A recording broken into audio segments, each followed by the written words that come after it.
ہمارے نزدیک تمام کلمہ گو چاہے ان میں کیسی ہی عقیدے کی خرابی پائی جاتی ہو، جب تک وہ اپنے آپ کو مسلمان کہہ رہے ہیں ہم انہیں مسلمان سمجھتے ہیں۔ عقیدے کی خرابی بتاتے ہیں کہ یہ کلمہ گو مشرک ہیں۔ کلمہ گو مشرک سے بھی بڑی چیز کلمہ گو کافر ہیں، لیکن ان کا بھی صحابہ کرام نے احترام کیا ہے۔ صحیح بخاری میں آتا ہے عبداللہ بن عمر جو کہ چند فقیہ صحابہ میں سے ہیں، بخاری مسلم میں الفاظ ہیں عبداللہ ابن عمر رجل صالح، نیک مرد عبداللہ ابن عمر۔ اور یہ تین عبداللہ نام کے بندے صحابہ میں موسٹ سمجھ لیں انٹلیکچوئل اور فقیہ اصحاب تھے۔ نمبر 1 عبداللہ ابن مسعود، نمبر 2 عبداللہ ابن عمر، اور نمبر 3 عبداللہ ابن عباس رضی اللہ عنہم اجمعین وعلیہم السلام اجمعین۔ ان میں سے ایک عبداللہ بن عمر بخاری میں امام بخاری خوارج والے چیپٹر میں لے کے آئے ہیں اس حدیث کی ہیڈنگ کے اوپر کہ عبداللہ بن عمر مخلوق میں سب سے بدترین خوارج کو شمار کرتے تھے، کیونکہ وہ کافروں والی آیات مسلمانوں کے اوپر لگایا کرتے تھے۔ اور مسلمان کون؟ صحابہ اکرام۔ عبداللہ بن عمر خوارج کو بدترین مخلوق کیوں شمار کرتے تھے؟ کہ وہ صحابہ کرام کو کافر کہا کرتے تھے۔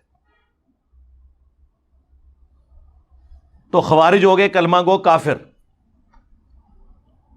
اور کافر بھی ایسے جو صحابہ کرام کو کافر کہہ رہے ہیں، لیکن وہ والے کافر نہیں جو یہود و نصارہ والا کافر ہے۔ کیوں؟ سنن الکبریٰ البیہقی میں موجود ہے کہ عبداللہ بن عمر خوارج کے پیچھے نماز بھی پڑھتے تھے، ان کے سلام کا جواب بھی دیتے تھے، اور خوشبیہ کے پیچھے بھی۔ خوشبیہ کہتے ہیں مختار سقفی کے ماننے والوں کو، لہٰذا یہ جو انہوں نے ڈھکوسلا مچایا نا کہ مختار سقفی نے جو ہے وہ دعوی نبوت کیا تھا، وہ تو فارغ ہو گیا۔ اگر اس نے دعوی نبوت کیا ہوتا تو عبداللہ بن عمر اس کے پیچھے نماز پڑھتے، چونکہ قاتلین حسین کو کیفر کردار تک پہنچایا تھا نا مختار سقفی نے، تو انہوں نے پھر اس سے بدلہ اتارا، اس طرح کا جھوٹا بلیم لگا کے اس کے اوپر۔ تو اس میں الفاظ ہیں سنن الکبریٰ البیہقی میں، حالانکہ خوارج مسلمانوں کو قتل کر رہے تھے، عبداللہ بن عمر فرماتے تھے جب تک ان کی مساجد سے حی علی الصلاۃ حی علی الفلاح کی آوازیں آئیں گی ہم ان کے سلام کا جواب بھی دیں گے، اور ظاہر ہے کہ حی علی الفلاح کا جواب بھی دیں گے، اس سے مراد نماز پڑھنا ہے، صرف اذان کا جواب یہ تو نہیں ہے، پریکٹیکلی جواب ہے۔ لیکن اگر یہ ہمیں کہیں گے کہ ہم اپنے مسلمان بھائیوں کو قتل کریں تو پھر ہم ان سے الگ رہیں گے۔ تو وہی عبداللہ بن عمر جن کے بارے میں بخاری میں آیا وہ کہتے ہیں کہ خوارج بدترین مخلوق ہیں، انہی کے بارے میں سنن الکبریٰ البیہقی میں آیا وہ ان کے پیچھے نمازیں پڑھتے ہیں۔ تو نماز کس کے پیچھے وہ پڑھ رہے ہیں؟ کلمہ گو کافروں کے پیچھے، جو صحابہ اکرام کو اس زمانے میں کافر کہتے تھے، اور عام صحابی نہیں، مولا علی علیہ السلام کو۔ آج اگر کوئی صحابہ اکرام کے بارے میں بکواس کرتا ہے تو آپ اس کی علمی اصلاح کریں بجائے اسے کافر کہنے کے۔ یہی سبق ملا نا اس سے، اور کیا ملا؟ مولا علی سے پوچھ لیں، المصنف ابن ابی شیبہ میں مولا علی سے پوچھا گیا یہ خوارج کیا یہ کافر ہیں؟ انہوں نے فرمایا یہ کافر نہیں ہے، یہ کفر ہی سے تو بھاگے ہیں، انہیں یہ گمان ہوا کہ میں کافر ہو گیا ہوں تو مجھ سے دور بھاگے ہیں، تو یہ کافر کیسے ہو سکتے ہیں؟ ایڈا جگرا ہے کسی دا، اے مولا علی دا ہی جگرا ہے کہ مولا علی کو جو کافر کہہ رہے ہیں، مولا علی کہہ رہے ہیں کہ یہ مجھے جو کافر سمجھ رہے ہیں نا، تو یہ دلیل ہے اس بات کی یہ کفر سے نفرت کرتے ہیں کہ مجھے بھی نہیں انہوں نے چھوڑا۔ انہوں نے تو بخاری مسلم کی حدیث فٹ نہیں کی کہ جس نے مسلمان کو کہا کافر تو کفر اس کی طرف لوٹ جائے گا، انہیں پتا تھا یہ تعویل کی غلطی کی وجہ سے کہہ رہے ہیں۔ آج بھی اگر کسی صحابی کو کوئی کافر تعویل کی غلطی کی وجہ سے کہتا ہے تو کفر اس کی طرف نہیں لوٹے گا، اور اگر جان بوجھ کے کہتا ہے سمجھتے ہوئے کہ وہ مسلمان تھا، وہ تو صحابہ کو تو چھوڑ دیں، آج بھی کسی ایک عام مسلمان کو بھی کوئی کافر کہہ دے تو وہ کافر ہو جائے گا۔ اس مسئلے کو سمجھیں۔ میری بعض لوگوں نے بات چالی کہ جی آپ نے کہا تھا حضرت ابوبکر کی صحابیت کا انکار کرنے والا جو ہے وہ کافر ہے، اور دوسری طرف آپ کہتے ہیں کوئی گالی دے تو وہ کافر نہیں، ان کو کافر بھی کہے تو کافر نہیں۔ یہ علمی بحث ہیں بھائی، بخاری مسلم دونوں میں حدیث ہے۔ ابن ابی بلتا نے نبی علیہ السلام کی جب مخبری کر دی تھی، کافروں کو بتا دیا کہ حضور مکے پہ چڑھائی کرنے والے ہیں، نبی علیہ السلام کو اللہ نے وحی کے ذریعے بتایا، مولا علی کو بھیجا، انہوں نے اس عورت کے جوڑے سے وہ خط برآمد کیا، اور جب وہ خط آیا نبی علیہ السلام کی بارگاہ میں، حضرت عمر نے کہا یا رسول اللہ اجازت دیں میں اس منافق کا گلا کاٹ دوں جس نے آپ کے ساتھ یہ غداری کی ہے۔ حضور نے فرمایا عمر چھوڑ دو، اصحاب بدر کی اللہ نے اگلی پچھلی خطائیں معاف کر دی ہیں۔ نبی کا غدار، اور نبی اس کی تعویل کیا کر رہے ہیں کہ یہ دنیا کی محبت سے مغلوب ہو کے اس نے کیا، یہ منافق نہیں ہے۔ اور حضرت عمر کیا کہہ رہے ہیں؟ یہ منافق ہے۔ اب حضرت عمر سے توبہ کروانی چاہیے تھی نا حضور کو، نہیں کروائی، کیوں؟ اس پہ امام بخاری نے باقاعدہ باب باندھا ہے یہ مسئلہ سمجھانے کے لیے کہ اگر کوئی اپنی تعویل کی غلطی کی وجہ سے کسی کو کافر اور منافق کہہ لے تو اس کے اوپر وہ فتویٰ نہیں لوٹتا۔ آپ کو سمجھ آئی یہ بات؟ ورنہ حضور کا کام تھا نا، واجب تھا، نبی پہ تو واجب ہوتا ہے کہ وہ کہتے کہ توبہ کرتے اس طرف کفر لوٹ گیا، تو نے ایک بدری کو کہا ہے۔ تو آج بھی اگر کوئی اس طرح کہتا ہے تو وہ اپنی تعویل کی غلطی کی وجہ سے کہہ رہا ہے، کوئی شخص صحابی کو صحابی سمجھتے ہوئے نہیں کہے گا۔ یہ پیورلی علمی بحثیں ہیں جو میں پبلک میں لے آیا ہوں اور یہ اسے ایکسپلائٹ کر رہے ہیں، لیکن ان کو یہ پتہ نہیں ہے کہ یہ لوگ اسکول سے بھاگے تھے تو مدرسے میں گئے تھے، کالجز اور یونیورسٹیز کے اسٹوڈنٹس تو ان باتوں کو سمجھتے ہیں، یہ کتنی لاجیکل گفتگو ہو رہی ہے۔ تو مولا علی نے کہا یہ کافر نہیں ہے۔ پوچھا گیا منافق ہے؟ کہا قرآن تو کہتا ہے منافق تو اللہ کا ذکر بڑا تھوڑا کرتے ہیں، یہ منافق بھی نہیں، یہ تو اتنی لمبی نمازیں پڑھتے ہیں۔ پھر پوچھا گیا بھی کافر بھی نہیں منافق بھی نہیں، وہ پیچھے مسلمان ہی بچ گئے نا۔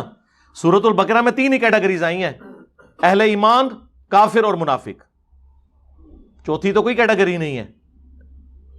فرمایا یہ ایک جماعت ہے جس نے ہم سے بغاوت کی ہے، یعنی ہمارے لوگ ہیں، ہم سے باغی ہوئے ہیں۔ تو مولا علی نے یہ گڈ جیسچر دیا اور وہ دروازہ فتنے کا بند کر دیا۔ مولا علی اس امت میں مثال ہیں اور ہمارے لیے علم کا مرکز ہیں ان معاملات میں جن میں اگر کوئی مسلمانوں کا گروہ باغی ہو جائے کہ ایک حکمران نے ان کو کیسے ٹریٹ کرنا ہے۔ اور مولا حسین علیہ السلام اس چیز میں امت کے امام ہے کہ اگر مسلمانوں کا حکمران باغی ہو جائے تو رعایا نے کس طریقے سے اس کو ریئیکٹ کرنا ہے۔ اس سے بھی بڑھ کر صحیح بخاری میں باقاعدہ باب باندھا امام بخاری نے باغی اور بدعتی کے پیچھے نماز پڑھنے کا حکم۔ پہلے تو 694 نمبر پہ حدیث لے کے آئے امام بخاری کہ نبی علیہ السلام نے کہا کہ عنقریب ایسے امام آئیں گے جو تمہیں غلط نمازیں پڑھائیں گے، تم ان کے پیچھے نماز پڑھ لینا، ان کی غلطی کا وبال ان پر ہوگا۔ اسی لیے تو میں کہتا ہوں کہ مجھے کوئی حدیث بتائیں، کوئی حدیث بتائیں جس میں یہ آتا ہو کہ فلاں کے پیچھے نماز ہوتی ہے، فلاں کے پیچھے نہیں ہوتی۔ یہ ٹاپک سے آپ کو حدیث خالی نظر آئیں گی، صحابہ کرام کے فتوے نظر آئیں گے، وہ بھی نماز پڑھنے کے حق میں خلاف کوئی بھی نہیں نظر آئے گا۔ یہ سارے مولویوں کے لکھے ہوئے فتوے ہیں۔ اور 695 پہ جس پہ باب باندھا امام بخاری نے کہ باغی اور بدعتی کے پیچھے نماز پڑھنا درست ہے، حضرت عثمان ابن عفان رضی اللہ تعالیٰ عنہ خلیفہ راشد ان کا فتویٰ لے کے آئے کہ جب انہیں بلوائیوں نے محصور کر دیا، ایک صحابی کہتے ہیں میں حاضر ہوا کہ حضرت ہمارے امام تو آپ ہیں، یعنی حکمران بھی آپ ہیں، اور مسجد نبوی کی امامت بھی حکمران کرواتا تھا، مسجد پر فتنے کے امام کا قبضہ ہے، ہمیں خطرہ ہے کہ اس کے پیچھے نماز پڑھی تو ہم گناہ میں مبتلا نہ ہو جائیں، آپ بتائیں آپ ہمیں کیا حکم دیتے ہیں کہ ہم گھر میں نماز پڑھ رہے ہیں یا اس کے پیچھے پڑھیں؟ تو حضرت عثمان نے کہا کہ نیکی کے کاموں میں ان کا ساتھ دو، کیونکہ مسلمانوں میں اجتماعی نیکی کا کام ایک باجماعت نماز ہی تو ہے، نیکی کے کاموں میں ان کا ساتھ دو اور برائی میں ان سے الگ رہو۔ اس سے امام بخاری نے رزلٹ نکالا کہ خلیفہ راشد نے ہمیں یہ کہا ہے کہ باغی اور بدعتی کے پیچھے نماز پڑھنا درست ہے، اور دیوبندی اور بریلوی اور اہل حدیث جو آپ کو دھوکہ دیتے تھے نا کہ وہ یہودی مارنے کے لیے آئے تھے، تو اس کا مطلب ہے حضرت عثمان یہ بھی سمجھتے تھے کہ یہودی جو ان کے نزدیک یہودی تھے ان کے پیچھے نماز پڑھنا درست ہے۔ ہوں دسو کیا کرو گے؟ ماننا پڑے گا کہ وہ مسلمان تھے، ہاں اہل بدعت تھے، خلیفہ راشد کے خلاف انہوں نے بغاوت کی، سب کچھ تھے، لیکن خلیفہ راشد کا آپ ٹیمپرامنٹ دیکھیں کیا ہے، وہ کہہ رہے ہیں نماز ان کے پیچھے ہو جائے گی، یعنی وہ کہتے تھے مجھ سے اختلاف کرنے کا مطلب یہ تو نہیں ہے کہ اسلام سے نکل گئے، نماز ان کے پیچھے ہوگی۔ اس کے بعد کوئی ہمیں لا کے کہے کہ جی وہ فلانے امام نے یہ کہا کہ فلانے کے پیچھے نماز نہیں ہوتی،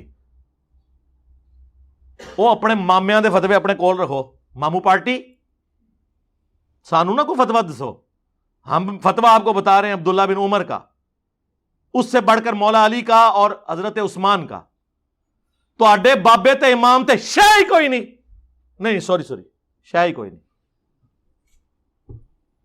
ان کے مقابلے پہ ہم تو شاہی کوئی نہیں، ویسے اسی بھی بڑی شاہ ہوں تھوڑے بابے کے مقابلے ہاں کہانی کرا کے گئے سن۔ علیکم بسنتی و سنت الخلفاء الراشدین المہدیین، جامعہ ترمذی میں، سنن ابی داؤد میں، مشکات کے اندر بھی حدیث موجود ہے کہ تم پر میری سنت اور میرے خلفائے راشدین ہدایت یافتہ کی سنت لازم ہے، تو انہوں نے تو کبھی اس طرح انڈورس نہیں کیا۔ تو یہ ساری کی ساری چیزیں ہیں، یہ وہ دین ہے جو کتابوں میں ہے، اس لیے ہم کہتے ہیں کہ مرنے سے پہلے اے مسلمان کر لے اس پہ غور، کتابوں کا خدا اور ہے، بابوں کا خدا اور، یعنی بابے بھی اسی خدا کو مانتے ہیں لیکن ان کوالٹیز کے ساتھ نہیں جو وحی میں آئی ہیں۔ اور جب تو یہ غور کرے گا تو تیرے اندر سے آواز اٹھے گی، کیا کہ نہ میں وابی نہ میں بابی، میں ہوں مسلم، علمی کتابیں۔ اور جب یہ آواز گلی گلی سے آئے گی نا تو انشاءاللہ تعالیٰ آپ سمجھ لیں کہ فرقوں کی دکانیں بند، the damage has been done.